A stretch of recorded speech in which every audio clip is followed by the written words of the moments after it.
You feel it, that tight twist in your chest when his success pops up on your feed. A photo, your childhood friend, beaming over his promotion, VP at 27. You tap like, but something inside coils. Jealousy, quick and quiet. You stare at your reflection in your phone screen. Anxious eyes, wiry frame, tired. You tell yourself to be happy for him. You even text, proud of you. But it feels hollow. Something darker whispers, why not me? You stop answering his calls. When you do see him, sarcasm slips out. Must be nice. He doesn't notice the bitterness, but you do. You hate how you're changing. Then comes the job, a role you wanted. He applies, asks for your blessing. You say yes. But when your boss asks, you hesitate. He's great, but maybe not the best fit, you hear yourself say. 2 days later, your friend texts, didn't get it, thanks anyway. He means it. He trusts you. You drop the phone. Shame hits harder than jealousy ever did. You sit there, silent, wrecked by what you've done. The green-eyed monster that drove you here? It's quiet now, job finished. Because here's the truth. Your friend will be okay. He'll never even know what you did. But you? You're the one left broken. That's what jealousy does. It whispers, you're not enough. Then it devours everything good inside you. You were kind, honest, loyal. But envy doesn't care. It turns those traits into weapons. You didn't mean to hurt anyone, but you did. Not because of who he is, but because of how you reacted. The monster didn't come from him. It came from you. And the hardest truth? Jealousy is a monster. But it wears your own face. But listen carefully now. You are not alone in this. As isolating as it feels, jealousy is a burden many hearts carry in silence. We live in an age of ceaseless comparison, a world of social media highlight reels that make everyone else look so happy, so successful. Scroll through any feed, and it seems like everyone is doing better than you. It's an illusion, but a powerful one. You're far from the only person who's felt that stab of envy seeing a friend thrive. It's more common than people admit. Everyone has their own green-eyed monster lurking somewhere. Maybe not everyone lets it drive them to betrayal like you did. Your actions were your own. But the core emotion, the envy, the sense of inadequacy, that's painfully human. You feel jealous because you care, because you desire, because you fear not being enough. In a twisted way, that ugly feeling is born from something very human. The longing for a better life. The fear that you'll never have it. So let's get one thing straight. Feeling jealousy doesn't make you evil. It makes you human. However, letting jealousy rule you, that is a choice. And it's one that causes nothing but misery. Look at what happened. The jealousy that was supposed to motivate you or protect your ego ended up hurting you and someone you love. This is a universal lesson that bears repeating. Comparison is the thief of joy. You've witnessed it firsthand. Every moment you spent comparing, you handed a piece of your happiness away. The more you measured your life against his, the more miserable you became. And no achievement, not even if you had gotten that promotion, can fill the void that constant comparison creates. There will always be someone, somewhere, who seems to have more. The monster will never be satisfied. Jealousy is an appetite that only grows when you feed it. Think about the world we're in. Instagram, Facebook, everywhere you look, people curate their lives to show their brightest moments. You're comparing your behind the scenes with everyone else's highlight reel. Of course you feel like you're losing. Of course you feel less than. You see your friends' trophies, not the blood, sweat, and tears he shed to earn them. You see his smiles, not the anxieties or doubts he confides to no one. Social media is a funhouse mirror. It warps reality. And your mind falls for it every time, doesn't it? A part of you knows everyone has struggles, that nobody's life is perfect. But when you're staring at that perfect snapshot, logic evaporates. Emotion takes over.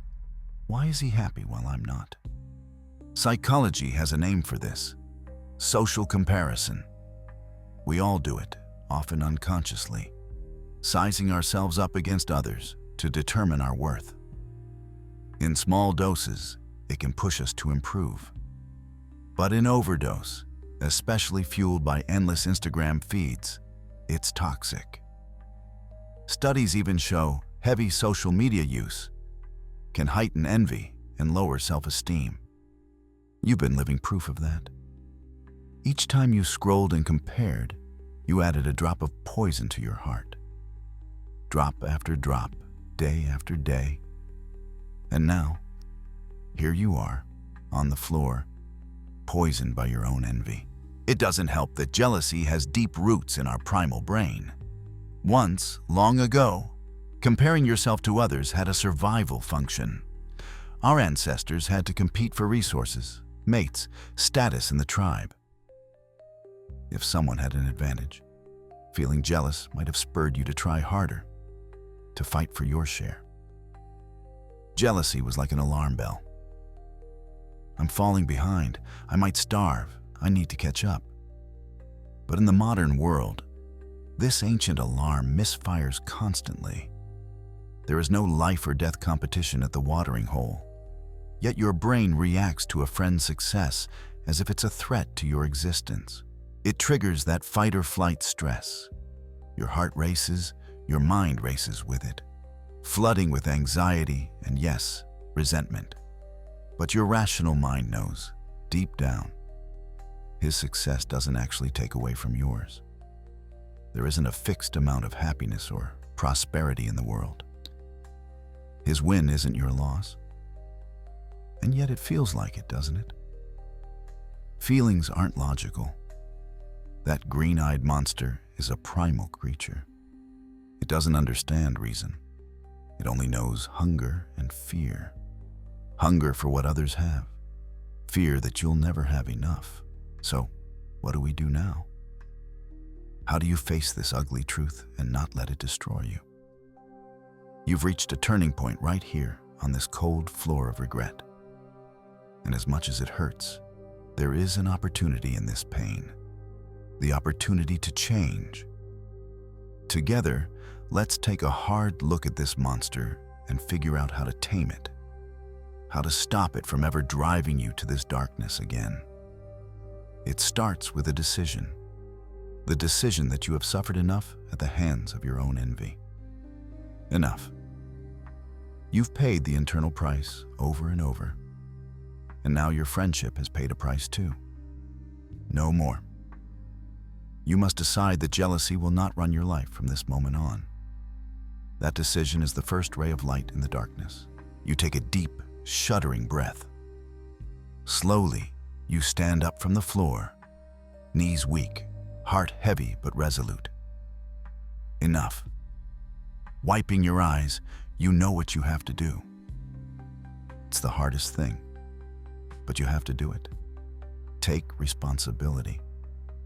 Jealousy thrives on blame, blaming others for being ahead, blaming yourself for not measuring up. Responsibility cuts through that. So you pick up your phone with trembling hands and call your friend. Your heart pounds with fear. Fear that he'll hate you if you tell the truth. Fear of shattering the friendship you still cherish. He answers, cheerful as ever to hear from you. And with a knot in your throat, voice low and cracked, you confess. You tell him you weren't totally honest with your boss, that you let your own issues get in the way of helping him. The words come out haltingly. I didn't really put in a good word for you. In fact, I might have said something that hurt your chances. You lay the ugly truth bare, wincing at each syllable. He goes quiet. The silence on the other end is like a held breath. You expect anger, or worse, the cold disappointment of betrayal. And maybe that'll come. He has every right. But then you tell him why. You stumble through an explanation that feels inadequate. How you've been struggling, how seeing him do so well made you insanely jealous, how it's not his fault at all. It's something broken in you. As you speak, you can hear your voice breaking. You're fighting back tears again. But you push on because he needs to know that it wasn't his failure. It was yours. When you finally fall silent, the shame is overwhelming. You screw your eyes shut, bracing for his response. Then, softly, he speaks your name. "I wish you had told me you were feeling like this," he says. There's hurt in his voice, yes, but also sadness for you.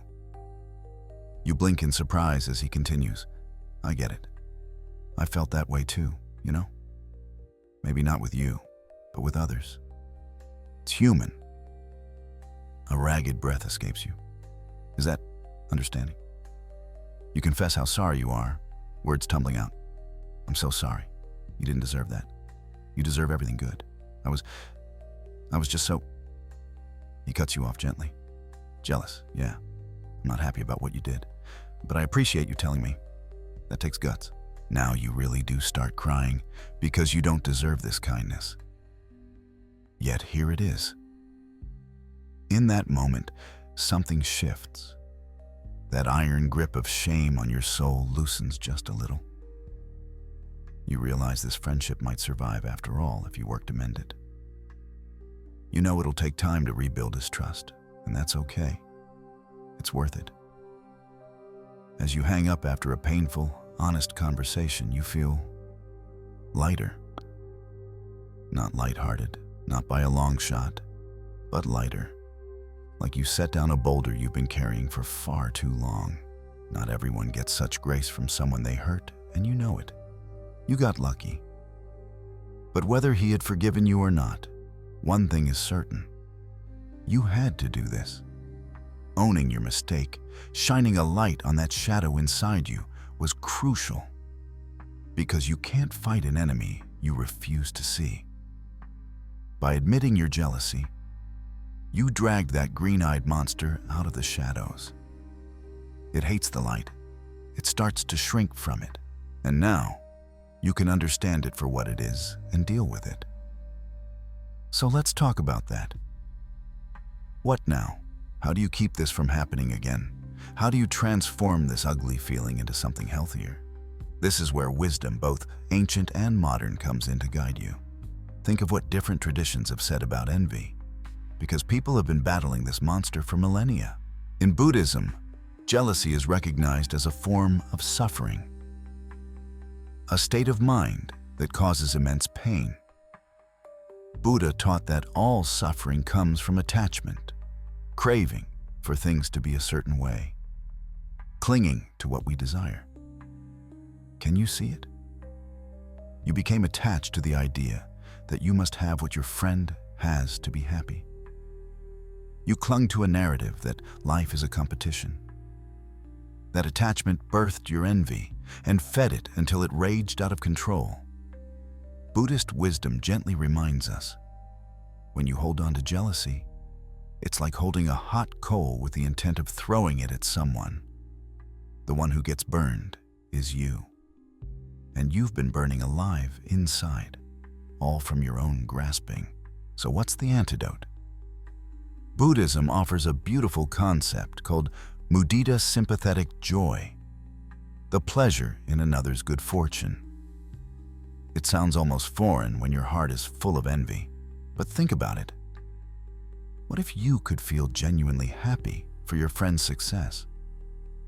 What if his joy could also bring you joy instead of pain? That might seem impossible now, but it's a skill you can cultivate. Buddhist practice treats mudita as one of the 4 sublime states the mind can develop, along with love, compassion, and equanimity. The idea is that rejoicing in others' happiness purifies your heart of jealousy. It doesn't come naturally at first. It may feel like forcing a smile through gritted teeth. But each time you manage to sincerely wish, may you be happy. May your success continue towards someone you envy, even if you have to grit your teeth at first. You're training that green-eyed monster to loosen its hold. With time, those wishes become genuine. You start to actually feel that happiness for them.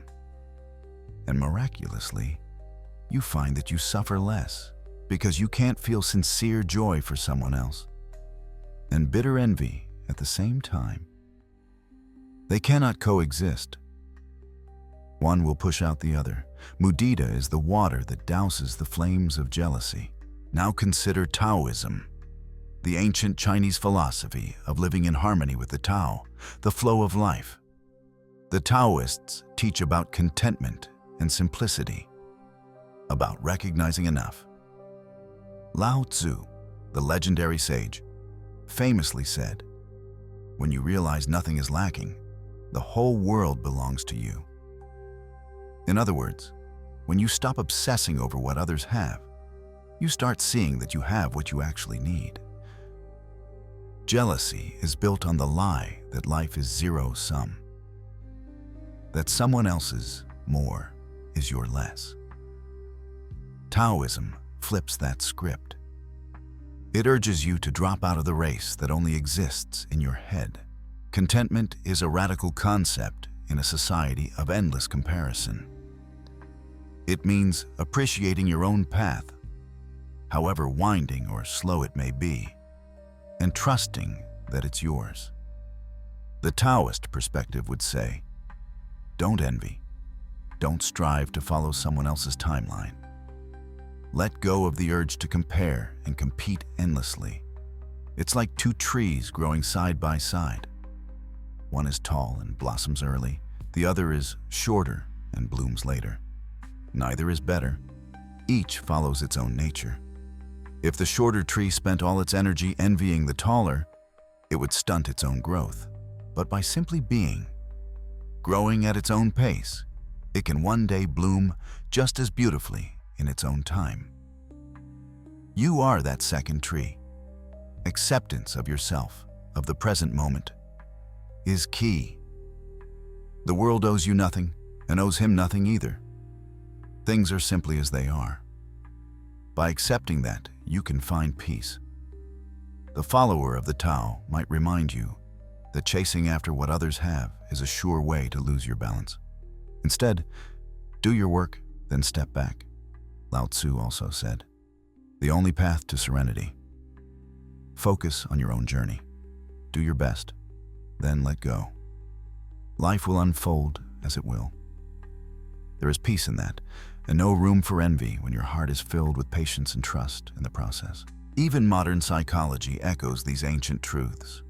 Therapists today encourage practices like gratitude journaling, literally writing down things you appreciate in your own life, as a way to counteract envy and depression. It shifts your focus from what you lack to what you have. It starves the monster and feeds your soul instead. Psychologists also talk about the concept of an abundance mindset, believing that there's plenty of success and goodness to go around. Just because your friend achieved something doesn't mean you never will. It's not a one or the other situation. With an abundance mindset, someone else's win becomes proof that winning is possible, not that you lost.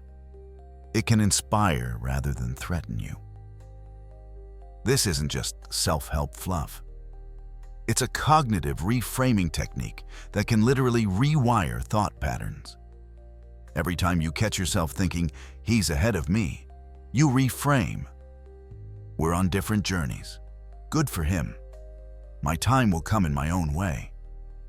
At first, it's like speaking a foreign language.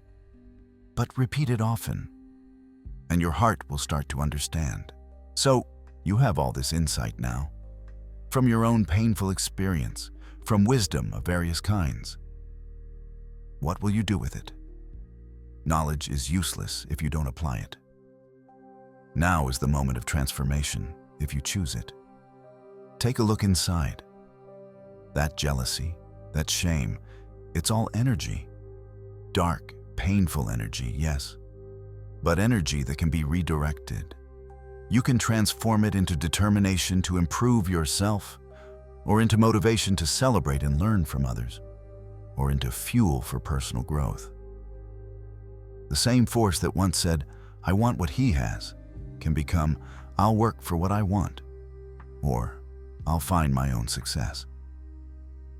The monster doesn't vanish overnight, but you can shrink it day by day. Picture this.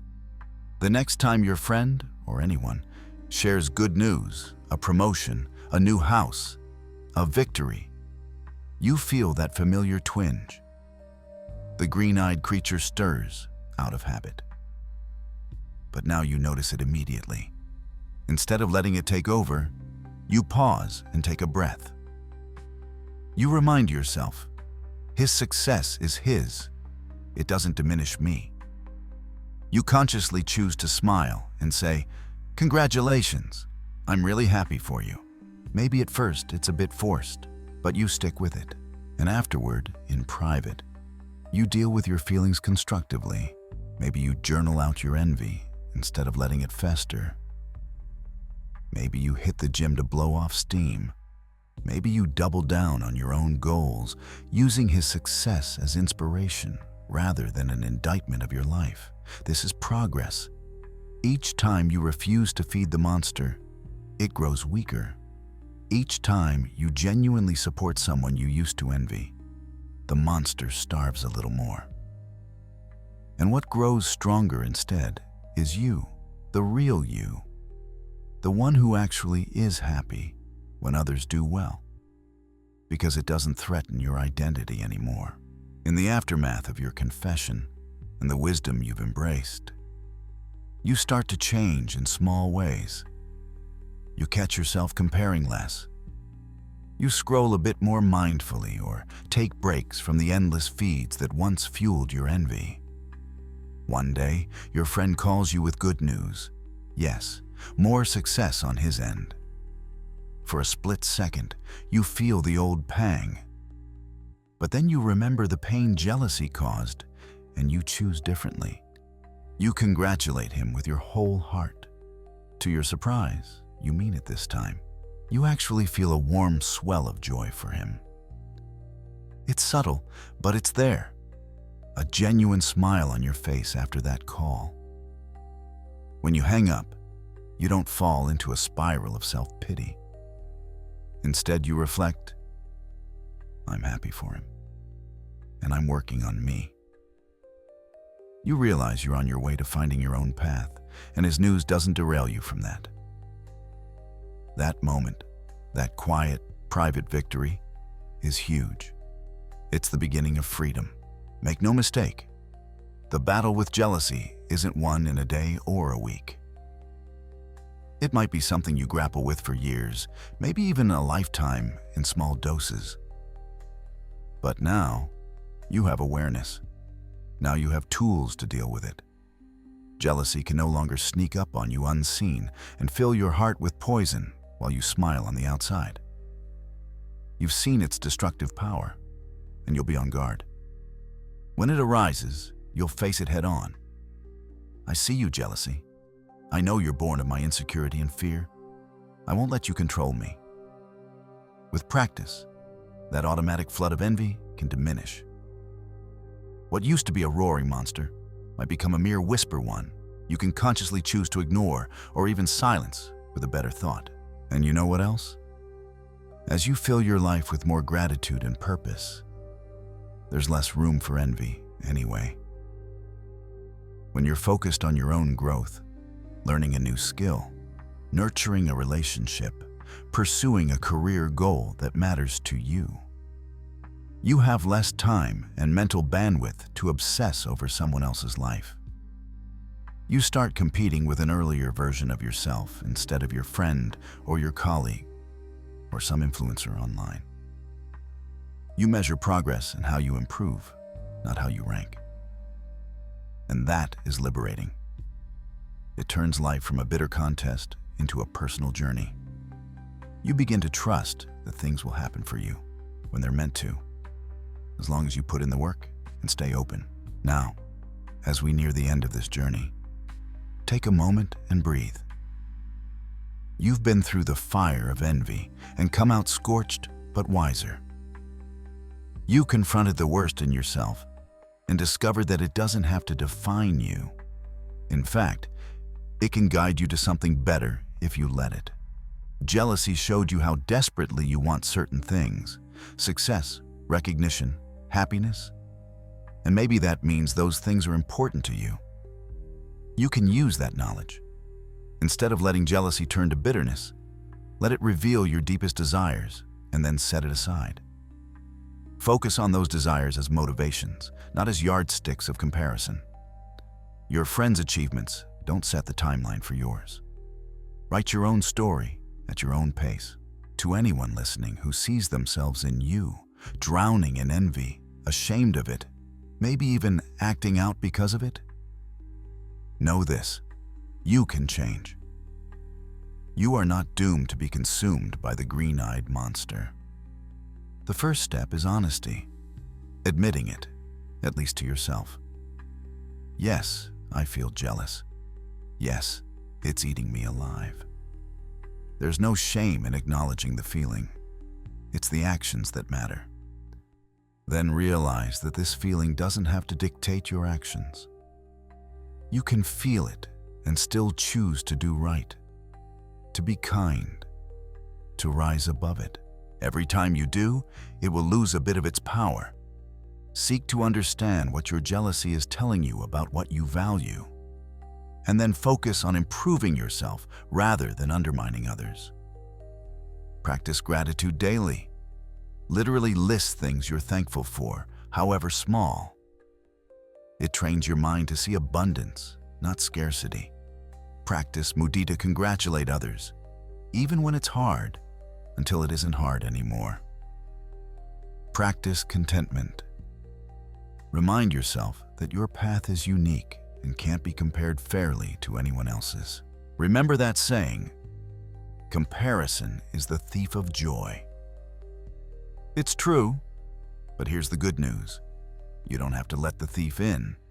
You can bar the door of your mind when you catch it sneaking around. You can choose to focus on what brings you joy and meaning instead of what brings others glory. No one else can make that choice for you. It's up to you. It has always been up to you. Yes, the answer is painfully simple.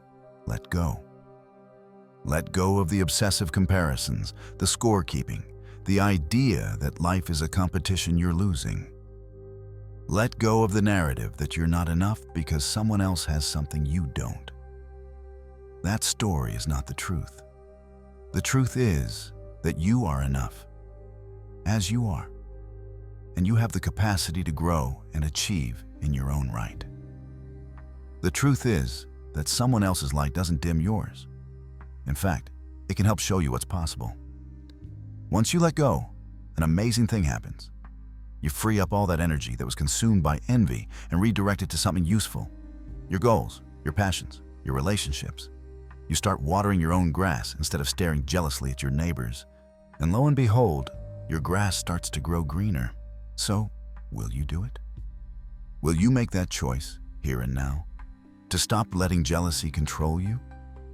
This is your moment. Take a hard look at the cost of envy. You've lived it. And decide that it's not worth it anymore. Decide to replace it bit by bit with gratitude, effort, and genuine happiness for others. It won't be instant nirvana. It will be a journey, one day at a time. But each journey begins with a single step. Take it. Imagine a life where someone else's success inspires you instead of wounds you. Imagine feeling secure in your own worth. So secure that you can cheer for others without a single reservation. That life can be yours. It starts when you stop letting the comparison consume you. It starts with you saying to that inner monster, "Enough, you don't get to run my life."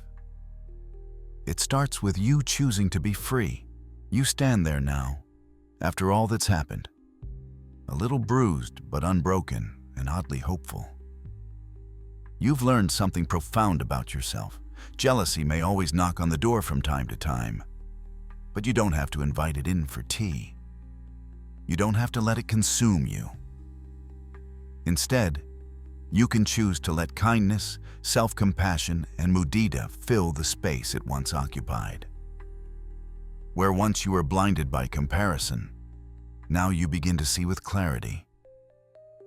Your friend's path is his own, and yours is your own. There is no better or worse, just different stories. And as you embrace this truth, you feel that last bit of weight lift from your heart. In its place is a calm resolve, and yes, a glimmer of genuine joy. Joy that you are still friends, that you have your own journey ahead, that you've been given the chance to grow from this. The green-eyed monster has slunk back into the shadows, unfed and unwelcome. In the light of your awareness and newfound determination, it cannot survive. What remains is you, wiser, humbler, and ready to write a new chapter free from the chains of envy. Now, take a deep breath and step forward. Life is waiting. Your life, not anyone else's. The comparison that once consumed you can become the catalyst for your growth if you let it. The choice is yours, now and always. So choose well. Choose freedom, choose growth, choose joy. It's time to finally set yourself free from jealousy's grip and step into the peace of your own enoughness. Your journey continues from here. And this time, you'll walk your path with your head held high, unburdened, and heart open. The monster is behind you now. Go forth and let your own light shine. No comparisons needed.